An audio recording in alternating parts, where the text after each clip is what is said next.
Hi everyone, Spiderman 1991 here, and it's time for another weekly comic book review. These comics came out August 15th, 2012. Let's get started. First off, we're going to start off with DC because there's only two DC books. First, DC Universe presents number 12 featuring Kid Flash. This is a Kid Flash solo story. It kind of started last issue as sort of a backup in Teen Titans, and now it's pretty much taking the center stage. And oh yeah, instead of it like concluding in this one and being just one solo story that can be told in here, you have to see the ending in Teen Titans number 12. I should have said that at the end of the review, but I don't know, that's just something I want to get out of the way. Anyways, I get back to the plot of the one shot. Basically deals with Kid Flash. He finds out that these three dinosaur teenagers were from Mystery Island, and they hitched a ride back on Danny the Street. And first two of them claim that they came here to find adventure, but the third one reveals that he actually wants to create this perfect dinosaur dominant society. So he's trying to take over the world, and one of the other kids goes with him. And the last one agrees that this is wrong and decides to help Kid Flash deal with them. His name is Terex. And the issue pretty much ends with two of them agreeing that they have to stop these guys now, and that's where it ends. Then it says that this story is continued in Teen Titans number 12. It was okay. I mean, I think if you're a Kid Flash fan, you'll like it, but I wish it was more self-contained. I wish I didn't have to go and get Teen Titans. I mean, if you were just interested in Teen Titans for Kid Flash, then you'd probably definitely get this. But if you're not reading Teen Titans and you'd rather have Bart Allen have his own title, well, you're gonna have to read Teen Titans in order to get the full story of this, which is just, I think, a little ridiculous. Because if you're going to do a one-shot story featuring a character, you should just have it in that issue instead of having the beginning in the backup of Teen Titans and the ending in another backup of Teen Titans. I mean, come on. It seems easier just to have it in one issue, okay? That's all I'm saying. But story-wise, I think it's very interesting, in a way, see Kid Flash by himself. He's not as hyperactive as he is in Teen Titans, so that's the good news. Moving along, Green Lantern number 12. Alright, the Guardians are basically still continuing their whole plan of raising the Third Army so that they can eliminate every single colored Green Lantern corpse, and they pretty much continue being giant douchebags. Back on Earth, Hal Jordan and Sinestro are dealing with Black Hand's zombie army. And I say zombies because they are not black. Because again, they're not Black Lanterns. They're just walking corpses. There's no Black Lantern rings, no Black Lantern core symbols. It's just walking zombies. So anyways, they still try. Hal and Sinestro are trying to, doing their best to stop them, but they still keep growing back, and they realize that they are powered by the black energy. So the only way they can defeat it is by combining with another color, with another lantern color. And Hal tries to contact Carol Ferris, but she doesn't pick up. So then Sinestro pretty much reaches into his interdimensional pocket dimension, and he pulls out his yellow power battery, and basically by shooting it they detonate the yellow power battery by shooting it with green energy, thus creating a yellow-green energy burst, which eliminates all the zombies, but it leaves Hal and Sinestro without any power left in their rings, and the issue ends with, after all the zombies are destroyed, Black Hand walking up to the bodies of Sinestro and Hal, and he checks the last page of the Book of Black, and it says, and spoiler alert, basically, the Book of Black reads, Hal Jordan will be the greatest Black Lantern. And this story will be concluded 2 weeks from now in Green Lantern Annual number 1. Well, all I can say is this is definitely great. This is definitely a great story. I mean, it's not a full sequel to Blackest Night, but I kind of like how the Book of Black's kind of revealed that Hal Jordan will be the greatest Black Lantern. So technically, Hal Jordan will die. I mean, maybe just for a few seconds or something, or it won't be permanent, but, I mean, come on, in order to be a Black Lantern, you have to die. So, Hal Jordan will die. And, the use of the power battery was definitely something that I enjoyed it. For a minute, I thought that it was Sinestro kind of, getting rid of, better pleased that he's a Green Lantern rather than a yellow one. But then, and Hal asks him about this right when they're getting ready to destroy the battery. He says, "So you're committing to green now?" And Sinestro goes, "No, I can just always forge another one." So, it still doesn't seem like Sinestro commits to one certain color. He just kind of flip-flops a lot. I like Green Lantern. It's definitely one of the only good DC series out there. I highly recommend picking this up, even though if you read Blackest Night, it's still not a full sequel to it, but I'd highly recommend it. Okay, now for Marvel. Starting off with Daredevil number 17. This story is mostly told in flashbacks. When Matt Murdock's kind of wandering the street, he's thinking back to an old case he worked on with Foggy Nelson, which was basically Foggy. One day, Foggy's office got attacked by Stiltman, and it turns out, and this was before Foggy figured out Matt was Daredevil. So Daredevil goes and stops Stiltman, and then realizes that Stiltman was hired by some corporation that wanted to kill Foggy because he was representing a client of theirs who got screwed in some business. Who was a scientist who got screwed in some business deal. And when Matt questions Foggy about this, Foggy kind of comes forward, says, "Yeah, he did it," and the reason Foggy took up this client is because he had a machine that allows blind people to see videotapes, and so he takes Matt with him to see the guy, and Matt uses the machine to watch a videotape of his father's last fight. I mean, that was a very nice thing Foggy did. This is a very great story that shows that Foggy and Matt Murdock are good friends, and that, even though it seems like they have a falling out right now, that it seems like this is the kind of friendship that can always be salvaged, no matter what. And yeah, there are rough patches, but it seems like they will always be friends, and that eventually the Nelson-Murdock friendship will be restored. That's the idea I got from this. Daredevil has been great. Since Mark Waid took over and since number 1, I've really enjoyed it. I'm really glad I'm starting to get this ongoing now, because it's fantastic. It really is.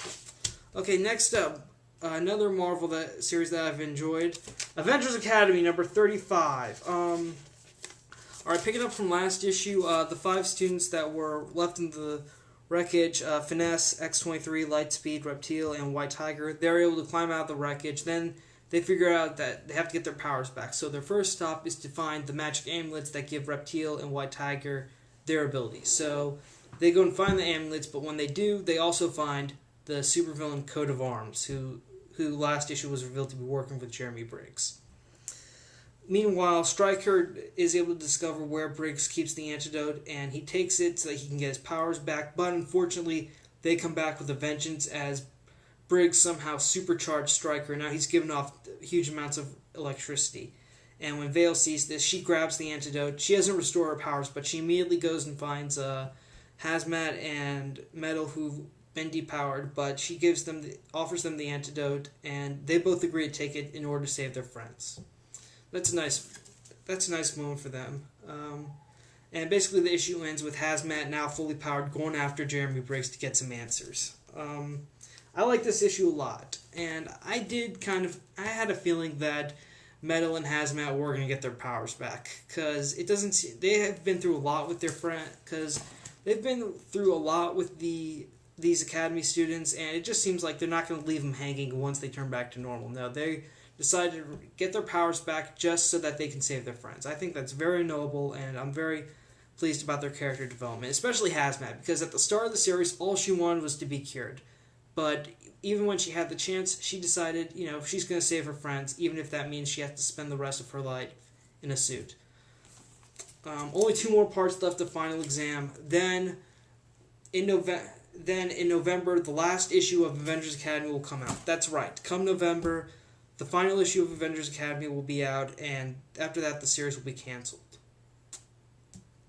It's a shame, really. I do like the series, but it doesn't seem so bad. I mean, November is also the month where we're going to get a ton of new number 1s from Marvel, so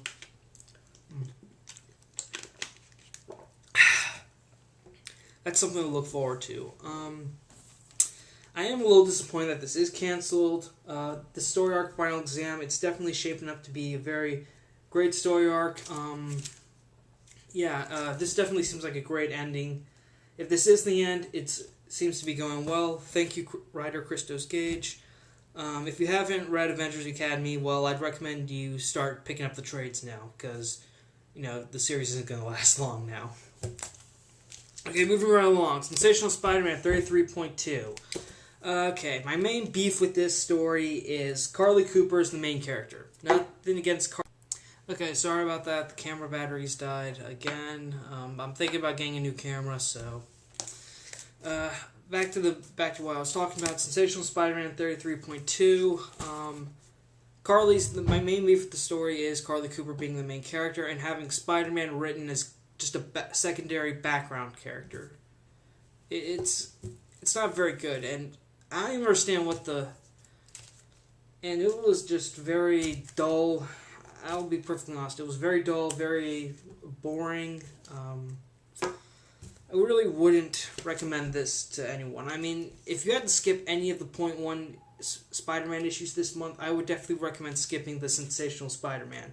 Because unless you're a Carly Cooper fan, then they're not that great. Okay? That's my honest opinion of it. Alright, now for something involving Spider-Man that's actually awesome. The Amazing Spider-Man 691, the conclusion to the Lizard story arc. The Lizard takes the... Right when Spider-Man discovers the Lizard is behind all this, the Lizard decides to take the final form, the new Lizard formula he developed, and that gives him a new Lizard form, which looks more like the form from the Amazing Spider-Man movie. But now, however, as a side effect, he claims is that he can't change back into Kurt Connors anymore. He can't be turned back into a human, so he's figured out a way to override Morbius's cure. And Spider-Man basically fights the Lizard for the rest of the issue, but at Horizon, when they're looking for the cure for the Lizard, Uatu, one of the little black kid, he notices one of Morbius's harpoons, and he modifies it and gives it to Spider-Man to use in the fight, so that way it can cure... So that way he can at least try to cure the Lizard. And when Spider-Man thinks that the only place he can shoot this is like in the Lizard's brain, he's worried he might kill him.